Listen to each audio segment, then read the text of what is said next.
Welcome, everyone. I'm so glad you all are joining us today. So glad the rain stopped.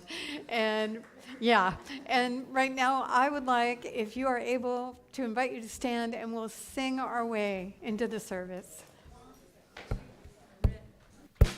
Here I have a place, here I do belong. Here there is no separation, here all is welcome. Here I have a place, here I do belong. Here there is no separation, here all, let's sing that again. Here I have a place, here I do belong. Here there is no separation, here all is welcome. Here I have a place, here I do belong. Here there is no separation, here all, bring what you have, bring what I have, offer what I can.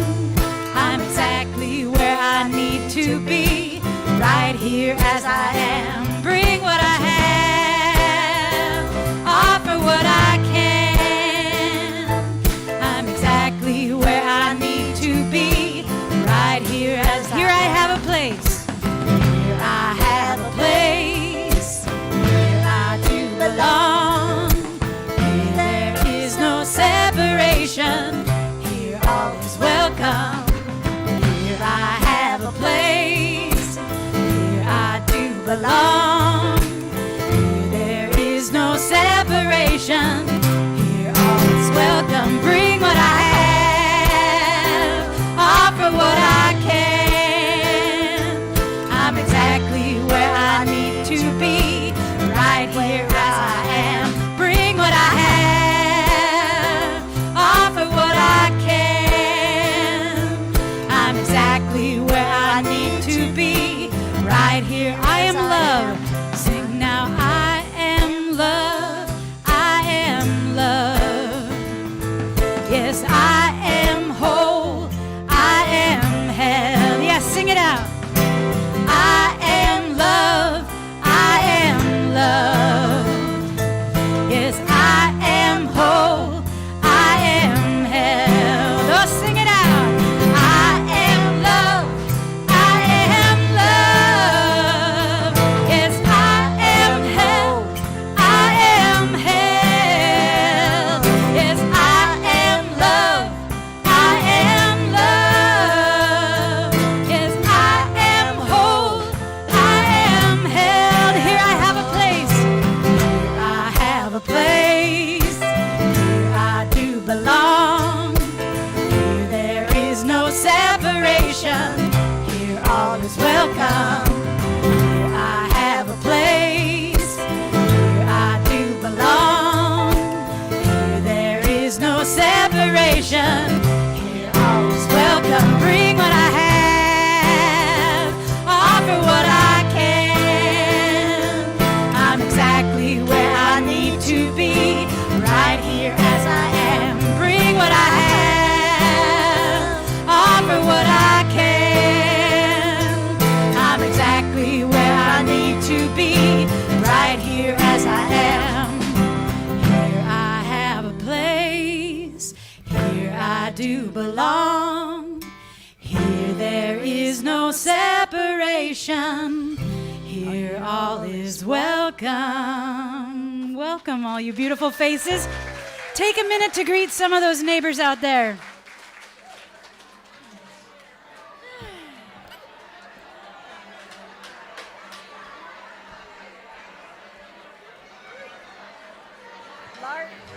Large crowd today. Yeah. Yeah.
welcome.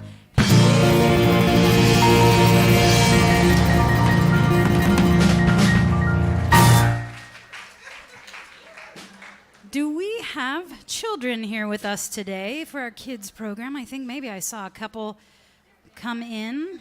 Yay, come on up and join your teachers here on the stage, and we're going to sing these kiddos out to their outdoor classroom, singing Hooray for the World.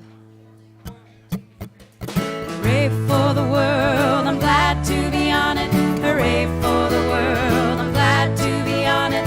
Hooray for the world, it's a special place. Got Mother Nature and the human race. The world's got trees and bumblebees, rivers and lakes and the open seas, mountains and valleys and animals too, and a sun that shines on me and you. Hooray for the world, I'm glad to be on it. Hooray for the world, I'm glad to be on it. Hooray for the world, it's a special place. We got Mother Nature and the human race. We got Mother Nature and the human race.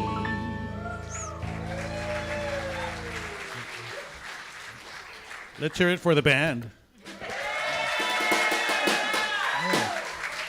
You know, aren't we so blessed to have a band like this? Amazing. Thank you. My name's Philip Flores. I'm today's practitioner of the day. I am being assisted by Wanda Maddox and Mary Ballou, and I see that Kayla is here as well, and Michael. So anyone that you see wearing a stole, we are licensed prayer practitioners. We're available for any prayer. We do have a vessel in the back where you can request your prayer. You could also go online and request it there. So just know that we're here to help you all. So join me now in an opening invocation. So there is a power and a presence of love, connection, truth, and hope. And it is available always at each and every moment for me, for you, and for everyone. And so I open my heart, I open my awareness to today's talk from Dr. Andrea about the Inside Out, Part 2. And I allow that to awaken my spirit, to enliven my thoughts, and to prosper my intentions. And so I release these words to the creative medium, and together we affirm, and so it is.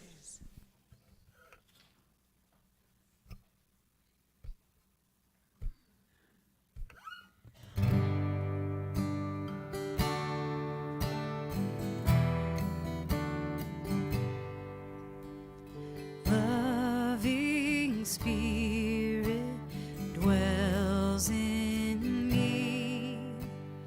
This is my divinity. As within, so without. All I need is here and now. Where there's error, let me love.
surrender, let it be. Loving Spirit dwells in me now and evermore.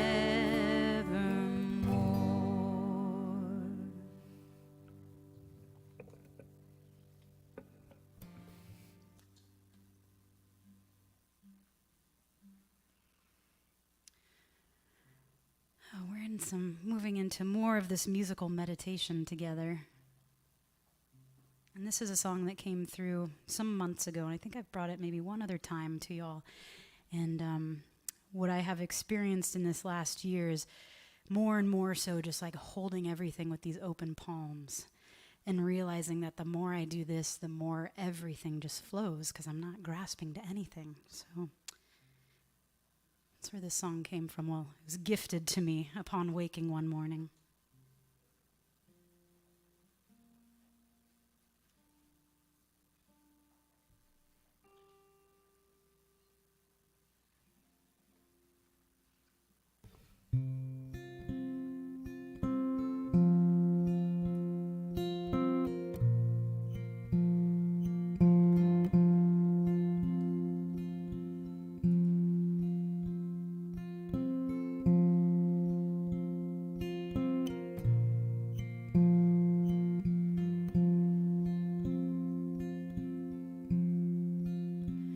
When I let go, love can flow how it's meant to. When I let go, love can flow in all ways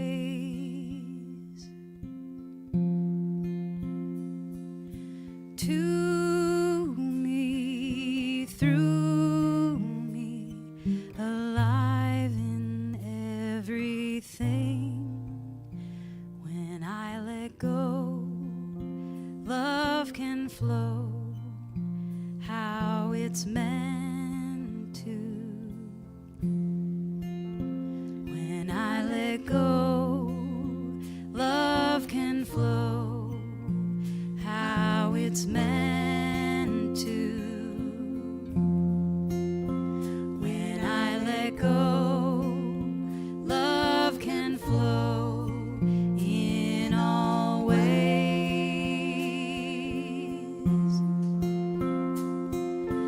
to me, through me, alive in everything.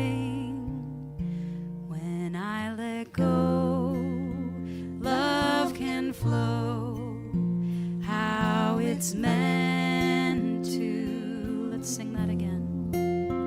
When I let go, love can flow how it's meant to. When I let go, love can flow in all ways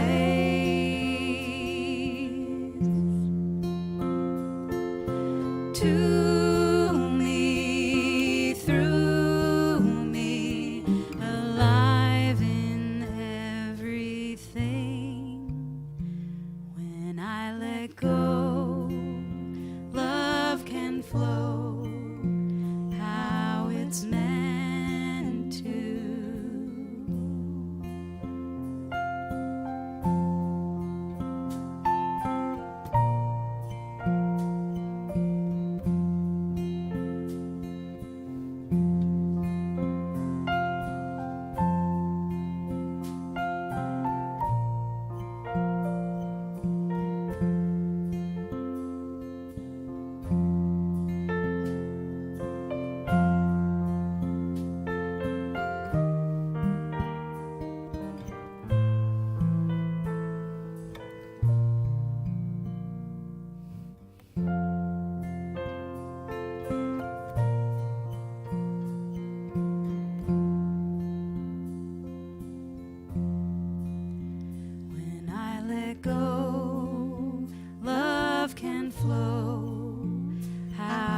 it's meant to. When I let go, love can flow in all ways.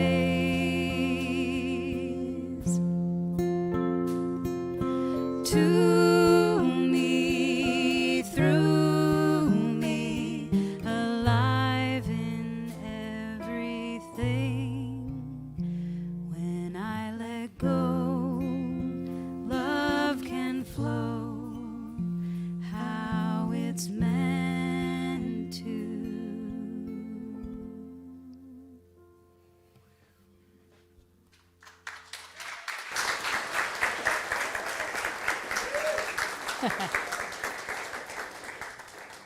Thank you so much. All right, so if you've been following along, this month is Transformation at the Base, and we started with just defining what transformation was in the beginning of the month, and then we talked about negative emotions and how no mud, no lotus. You know, you have these emotions you have to sort of compost so that you can bloom and blossom, only I didn't say it that corny. And then we worked with forgiveness. That was last week. And this week, oh boy, we get to work with anxiety and fear.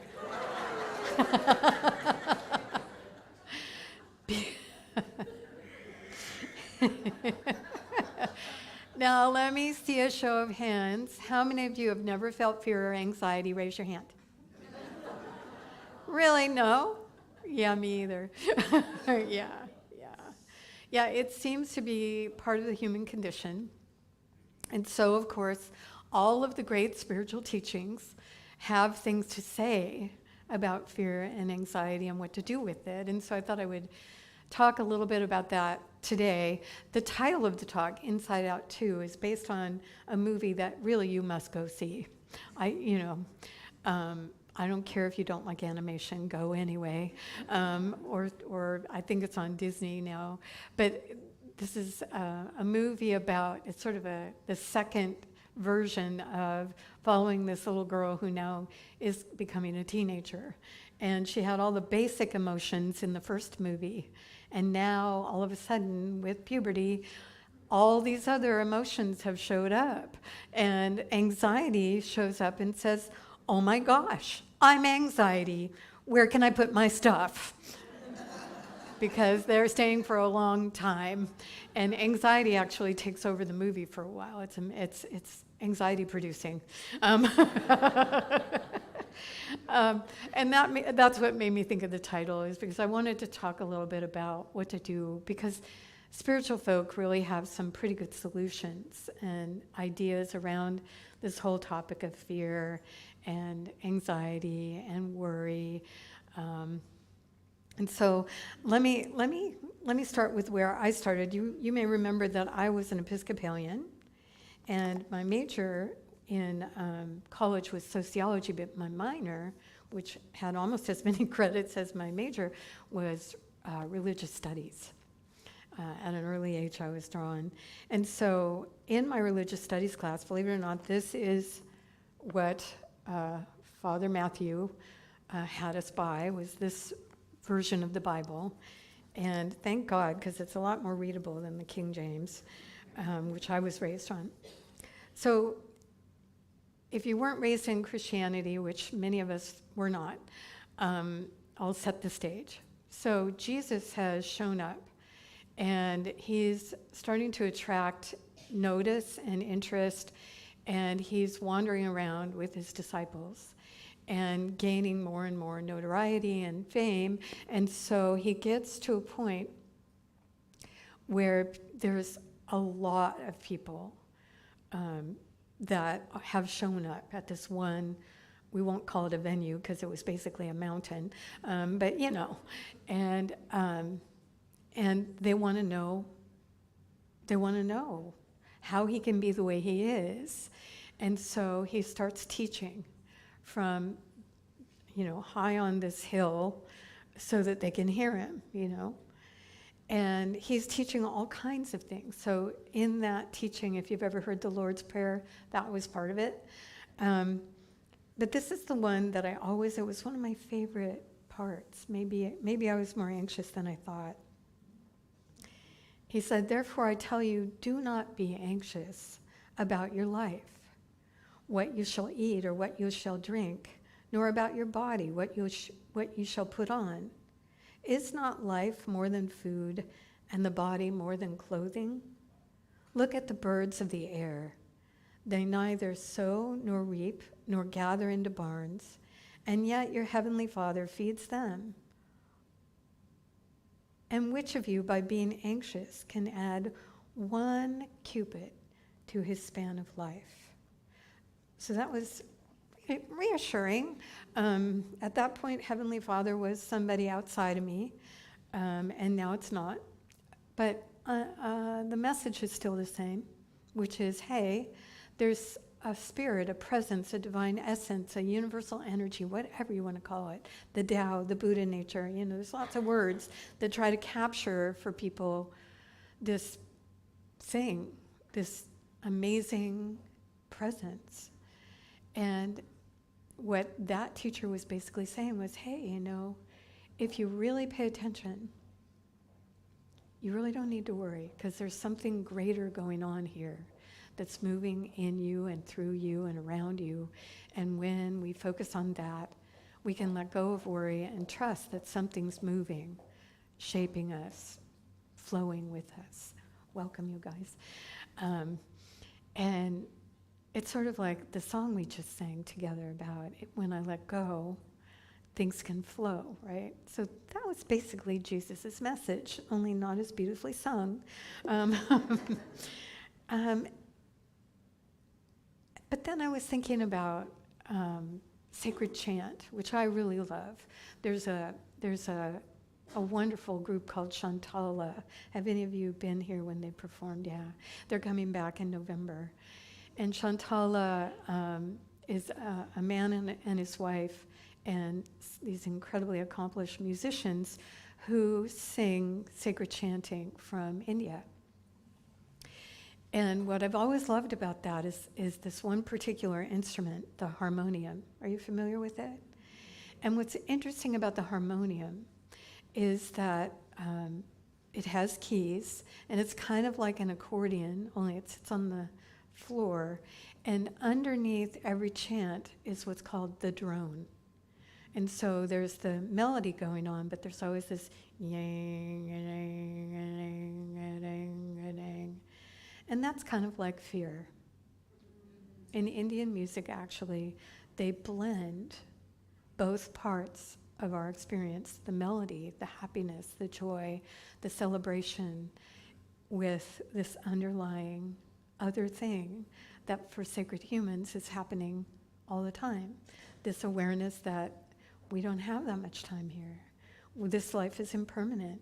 Many of the things that we love, many of the things that we're attached to are going to leave us. And so there's this awareness of sorrow underneath.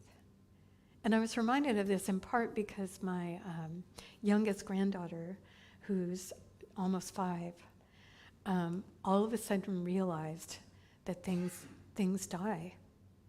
And she was weeping. Do you remember this?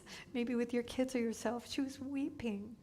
And she her mom called me and said, "I don't know what to do." And I said, "I don't either. It is sad." And there's nothing that can change that fact. And so it's more to be reassuring that, that you're here and we're here together, and life can still go on as long as it does. But, we run face into it at some point. For me, it was my hamsters. You've heard that story. But, at some point we realize, oh my gosh, is that going to happen to me? And no one wants to say yes, but you figure it out. And for a long, long time, I really didn't like that. How about you? I really didn't like that because I liked it here and I had a good life. There are others that would be happy to be dead right now, but what's another lecture later?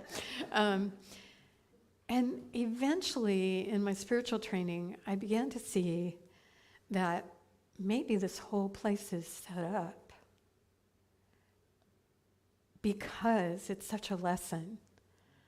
Maybe this whole reality that you and I are in has a beginning, a middle, and an end, with a little bit of uncertainty about when all that's going to happen for a reason. Maybe it's not just random, but rather part of something that we've come here to engage with. Because certainly, if you've read any sacred texts, there are other whole universes, according to spiritual folk, that are not wired like this. There's no sorrow. There's complete bliss. Everybody's living at this bliss level. And I'm like, well, why are we here? Did we take a detour or what? And the answer is, well, maybe we're here for a reason. And maybe the reason is in part to understand impermanence and what it does for me. I don't know what it does for you. But in really looking straight at it and recognizing that there's this fundamental drone of uncertainty underneath, I start to be more and more appreciative of everything that is right now in my life. The people, the beautiful pets, even my plants, which I have a tendency to kill. I'm so grateful when they live, And so there is something to be gained from it. And yet still that uncertainty is droning away underneath. And so, as I was preparing this talk, a story that I've told before came. And some of you have heard it and some of you have not. And it's from Rumi, that great mystic Sufi saint. And you can find this anywhere on the internet. All I did was I typed in Rumi Island cow, and it came up everywhere because it's a great story. And this is the story. Would you like to hear it? Yes. Okay. There is a small green island where one white cow lives alone, a meadow of an island. The cow grazes until nightfall, full and fat. But during the night, she panics and grows thin as a single hair. What shall I eat tomorrow? There's nothing left. By dawn, the grass has grown up again, waist high. The cow starts eating, and by dark, the meadow is clipped short. She is full of strength and energy, but she panics in the dark as before and grows abnormally thin overnight. The cow does this over and over, and this is all she does. She never thinks, well, this meadow has never failed to grow back. Why should I be afraid every night that it won't? The cow is the bodily soul. The island field is this world where what grows lean with fear and fat with blessing, lean and fat, lean and fat. White cow, don't make yourself miserable with what's to come or not to come. That's the story. So, I wouldn't want to call anybody a cow, but, there is that analogy of when we engage in the anxiety that sometimes rides us, it's hard to remember. I don't know, maybe it's not true for you, but for a long time it was hard for me to remember that actually in the overall sort of view of my life, even when things were fearful, even when things were anxiety-producing, always something occurred that allowed me to move forward and be okay, ultimately. It doesn't mean that train wrecks don't happen and you're wandering around the train wreck of your life going, what just happened and why is this happening and I don't like this, and that's going to happen.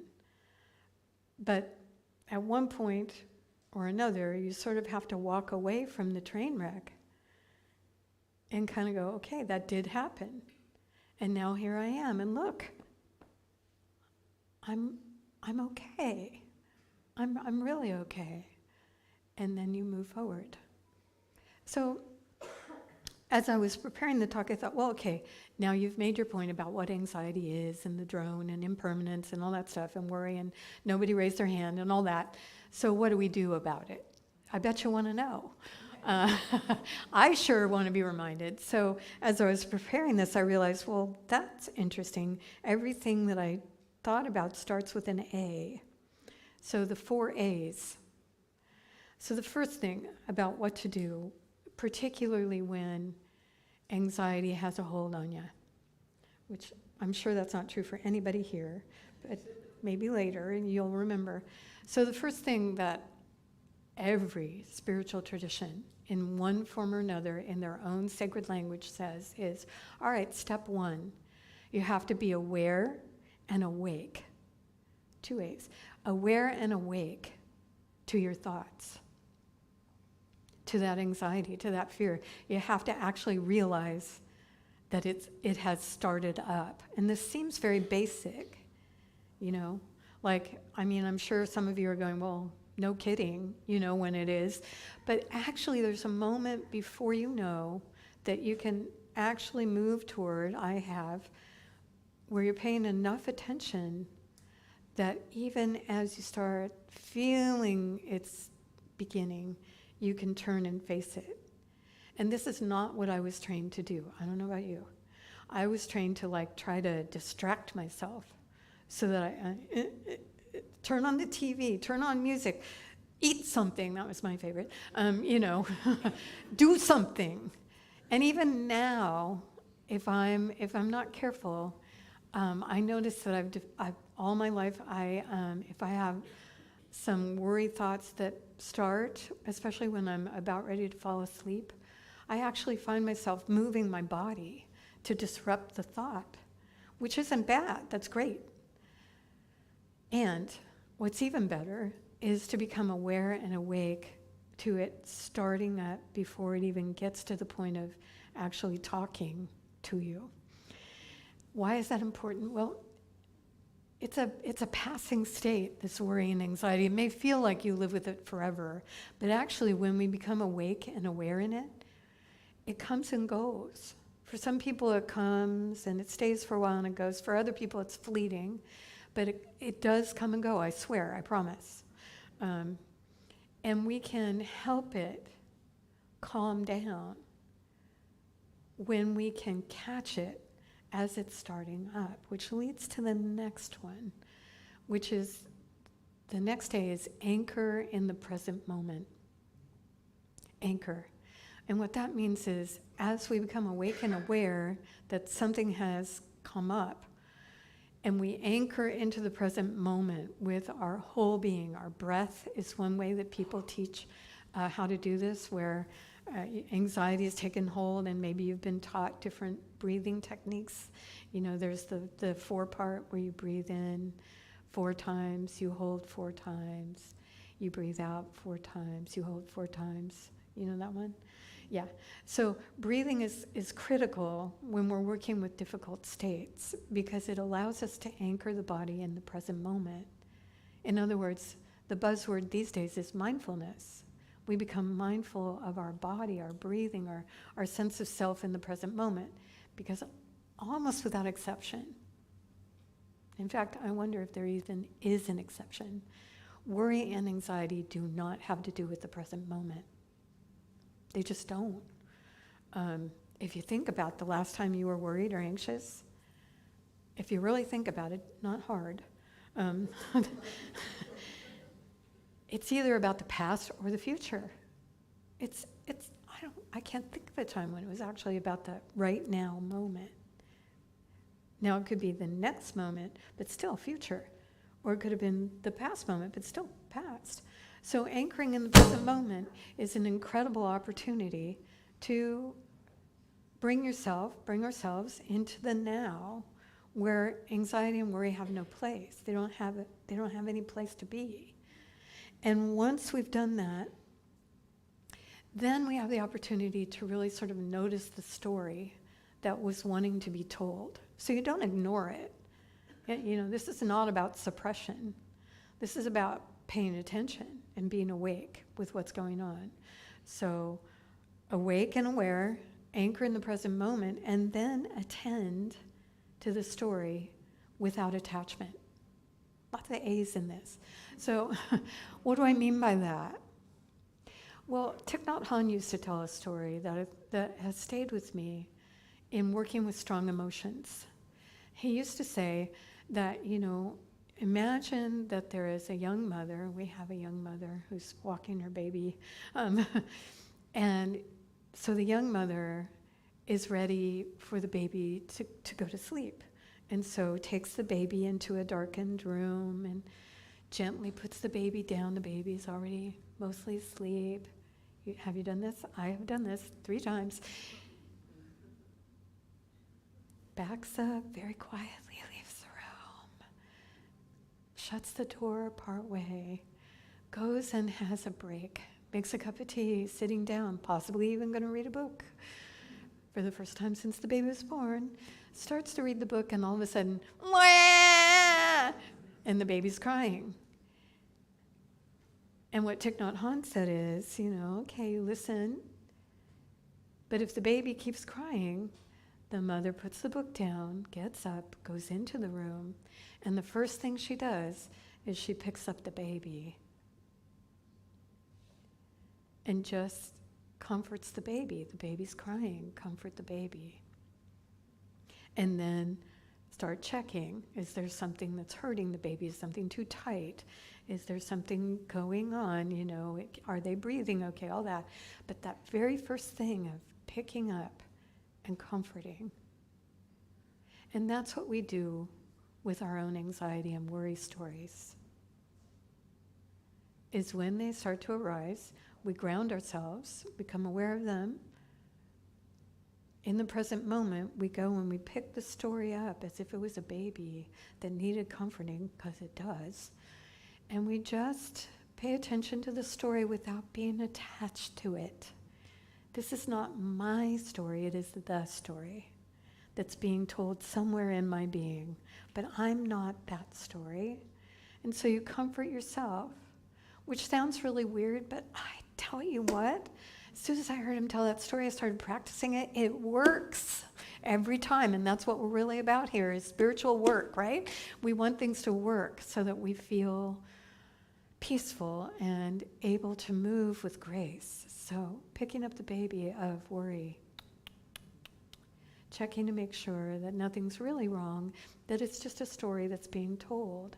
And those stories, by the way, if you've never read the book, What's in the Way is the Way, I highly recommend that book if you're working with strong emotions that are difficult to comfort. Because basically a lot of those stories come from, she calls them spells that were cast on us when we were very young. I'm not lovable. I'm not good enough. I'm alone. Things like that. And those create worry and anxiety. I mean, my little granddaughter, that's the one thing I could say now with thought, is to go back to my daughter and say, well, it comes from a story that all of a sudden she's aware of, and you can help her by comforting her and telling her that's not the story that you need to have. So can I be your mom for a minute?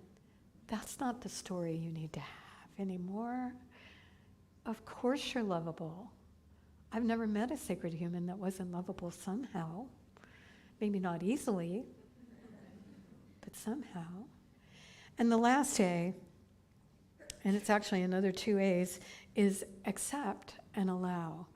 And this sounds kind of counterintuitive, but let me talk about acceptance first. So my friend Denise is here, and Denise, when I was going through a hard time, kept saying, acceptance is the key to freedom. And I'd be like, I can't say it, but just say it was not a nice word. I would never say that to Denise, but inside me I was like, acceptance is the key to freedom. Over and over, acceptance is the key to freedom. I even had that earlier in my life when I was going through a really hard time, and a man in my congregation at the time said, "Can I take you to lunch?" And I'm like, "Sure, whatever. I'm dying anyway, sure." You know? And that was what he said, is he said, "I've been through what you're going through, and I got to tell you that the real key to the whole thing is to accept it." I didn't want to accept it. I didn't like it at all. How about you, when things happen that you didn't expect and you didn't want? So we were at a Mexican restaurant, so I'm furiously eating chips so that I won't say anything mean as his minister, and salsa and chips, and he goes on and on about acceptance is the key to freedom, and I'm like, okay, fine, I'll try. I didn't try for a long time, but it's actually true. It turns out, years later, that I can see completely that that's true. It's just not easy, especially when life has hit you, in the face with a change that was unexpected. A diagnosis, someone leaves, someone dies, whatever, there's so many impermanent things going on that it's not easy to accept, and yet it is the key to freedom.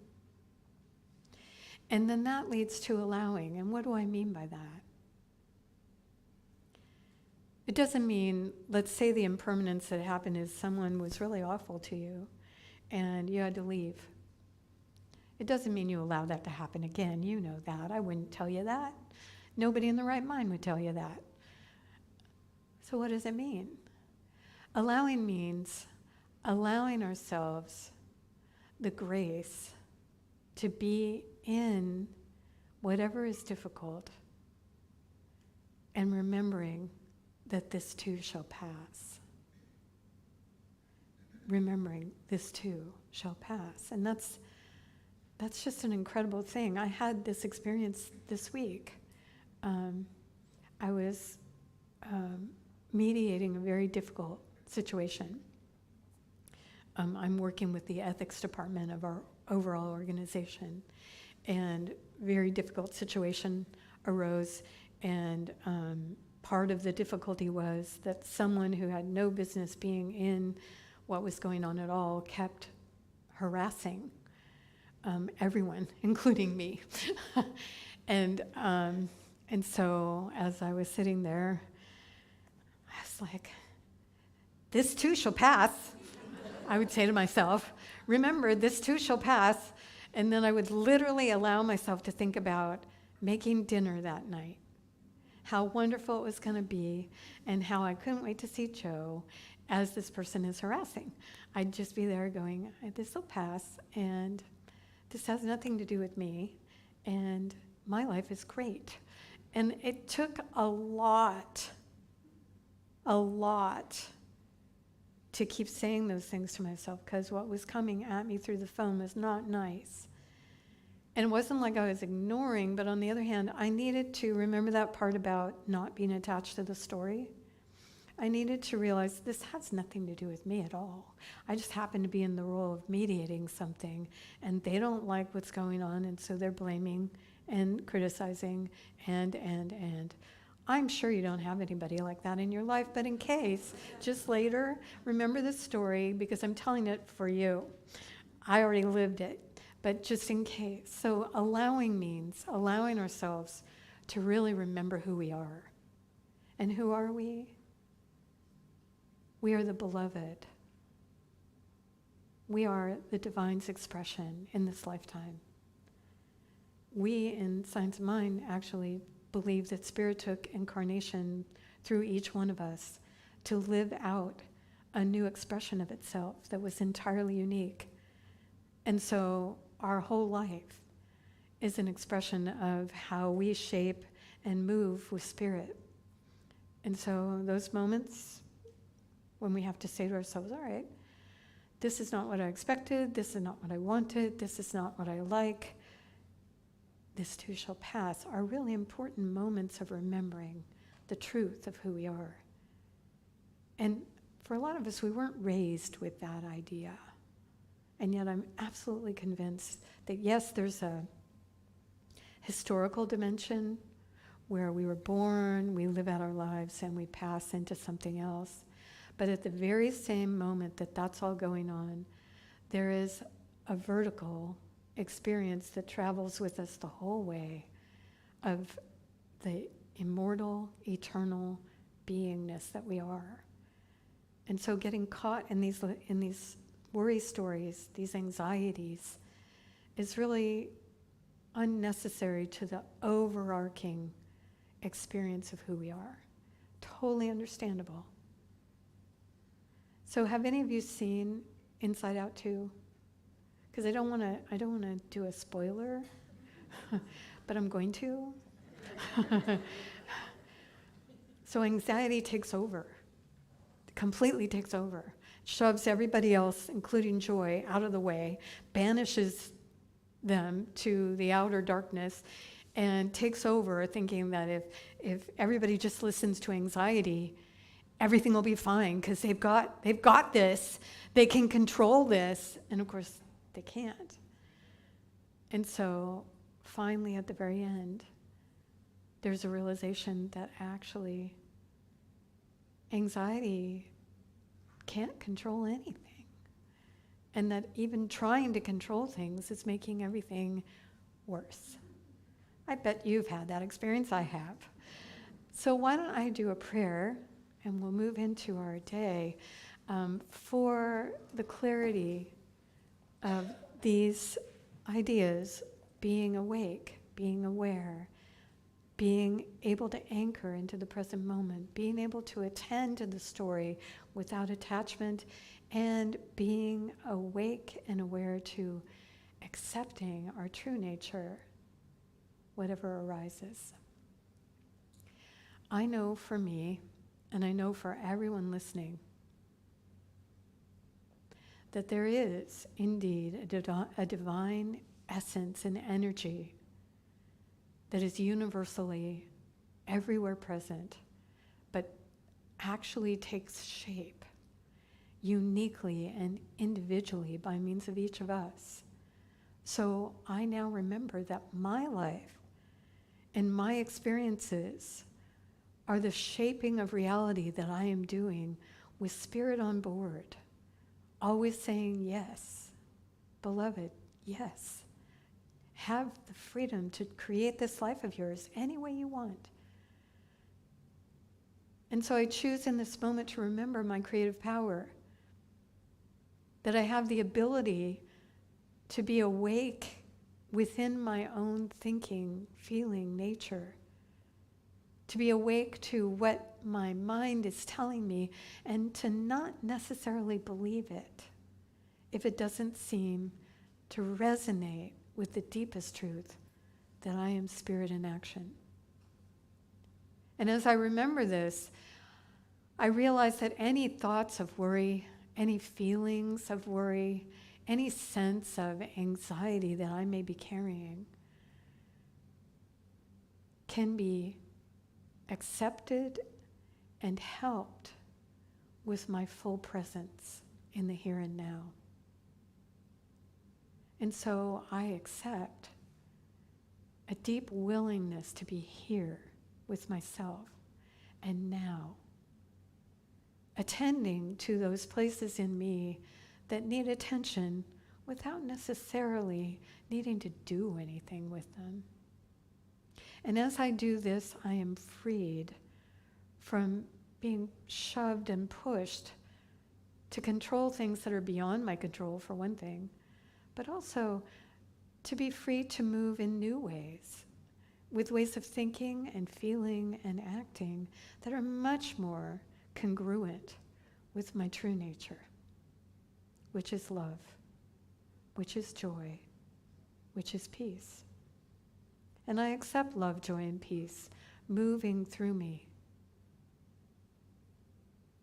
And as I accept all this, I give great thanks, knowing that there is a vast presence within and through me that says yes to that.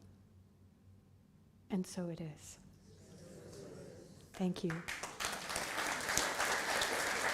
Thank you. Okay, next month we'll talk about other things. How about that? All right, well, our band is coming up, and our ushers, Janet and Heather, are preparing for the offertory. We thank you ahead of time for your willingness to give to our center in any way you can. I know many of you give hours of volunteering. You give your love and your attendance and also your money, and we thank you for that.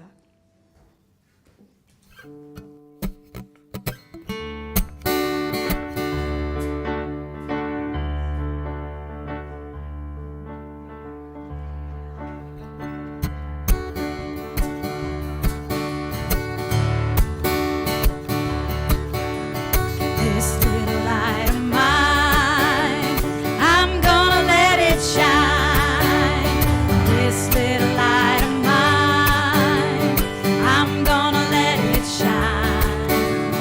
This little light of mine, I'm gonna let it shine. Let it shine, let it shine, let it shine. Everywhere I go, everywhere I go, I'm gonna let it shine. Oh yeah, everywhere I go, I'm gonna let it shine.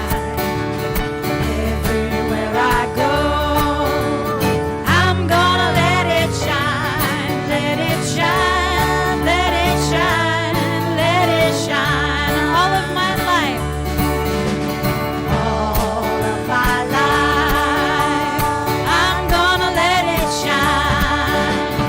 All of my life, I'm gonna let it shine. All of my life, I'm gonna let it shine. Let it shine, let it shine, let it shine. All right, this little light, sing it out. This little light of mine, I'm gonna let it shine. Oh yeah, this little light of mine, I'm gonna let it shine. This little light of mine, I'm gonna let it shine. Let it shine, let it shine, let it shine, let it shine. Let it shine, let it shine, let it shine. One more time, sing it out. Let it shine, let it shine, let it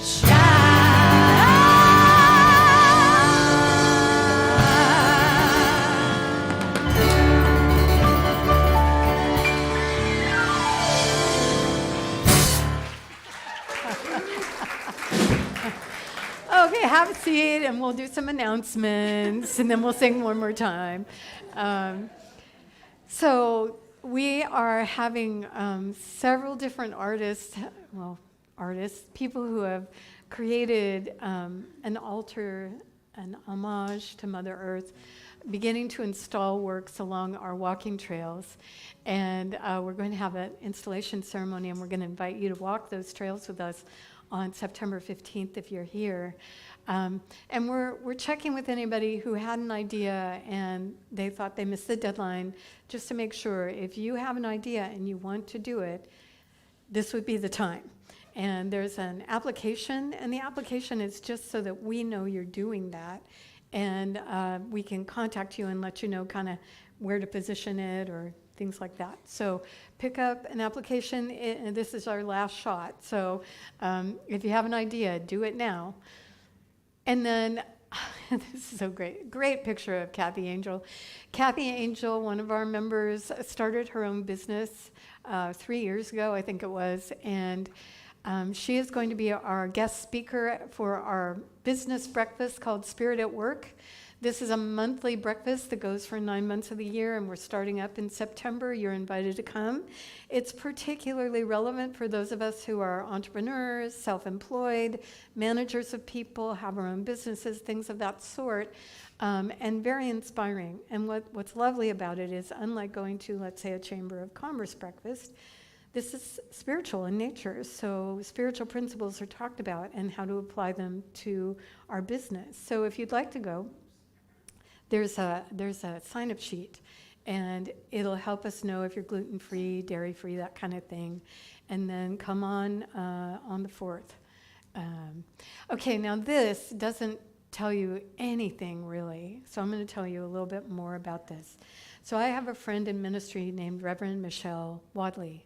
And Reverend Dr. Michelle Wadley and I have been Reverend Doctors for a very long time and have known each other for a very long time. And she, a number of years ago, began to work with forgiveness and shadow, our shadow sides, and how to apply spiritual principles and become freer and more open in our lives with looking at these things and working with them from a spiritual perspective. So she's going to be on the West Coast. She's actually a Jersey girl, and she sounds like it, so just so you know. It's kind of fun just to listen to her. And she's going to be giving a workshop here. I'm very excited about it. She's traveling from White Rock down, and she said, hey, you want me to do a workshop? I said, are you kidding? Heck yeah. I can't say it with a Jersey accent, but heck yeah. So she's coming Sunday, September 15th. It's a 2.5-hour workshop on really what all of this that she does.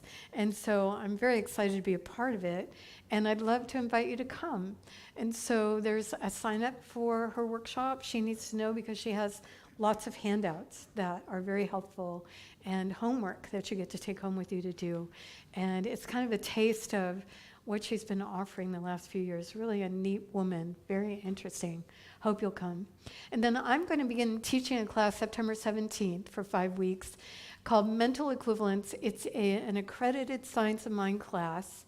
So what that means, in case you're new, is all the people that you see wearing those stoles had to take a number of accredited classes to be able to take the advanced classes to become prayer practitioners.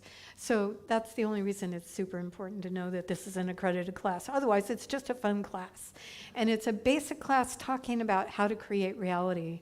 And it's one of my favorite topics. So if you'd like to come, you need to register before the class starts so that we can get you all set up. It's being offered hybridly. So you can come to class here, or you can join us on Zoom. Either way, we'd love to have you for those 5 weeks. Okay, I know.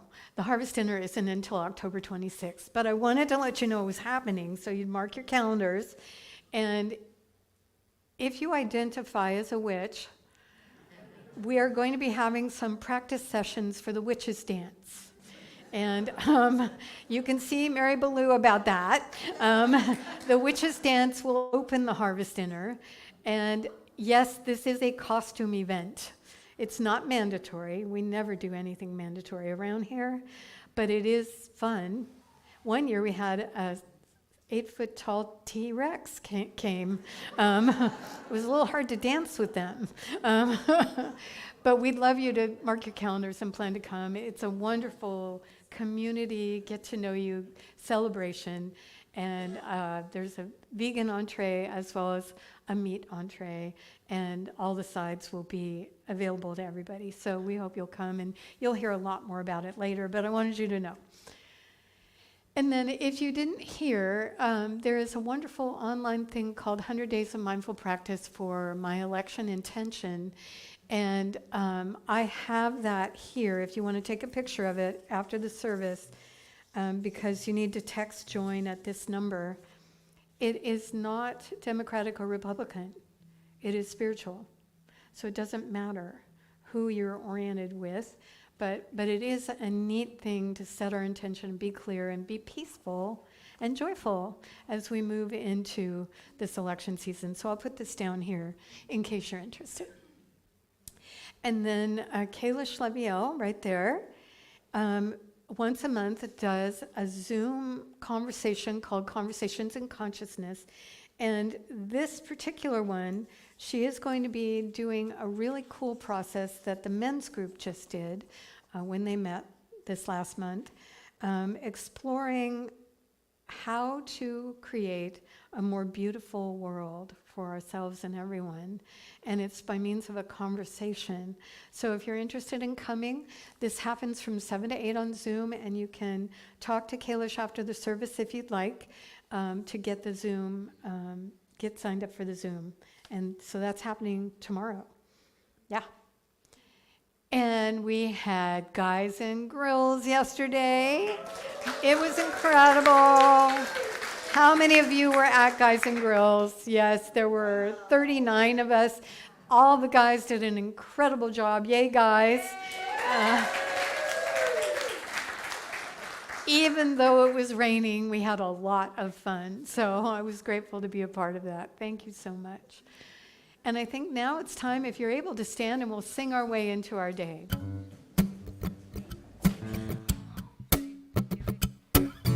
Gonna climb this mountain, won't stop till I get to the top, one step at a time. No doubt about it, won't stop till I get to the top, one step at a time. Gonna climb this mountain, gonna climb this mountain, won't stop till I get to the top, one step at a time. No doubt about it, won't stop till I get to the top, one step at a time. Leave behind what's weighing you down, leave behind what's weighing me down, wash away what's holding me back. My heart is falling, face forward, feet on the ground, living in this courage I found. The sky is calling, gonna climb this mountain, won't stop till I get to the top, one step at a time.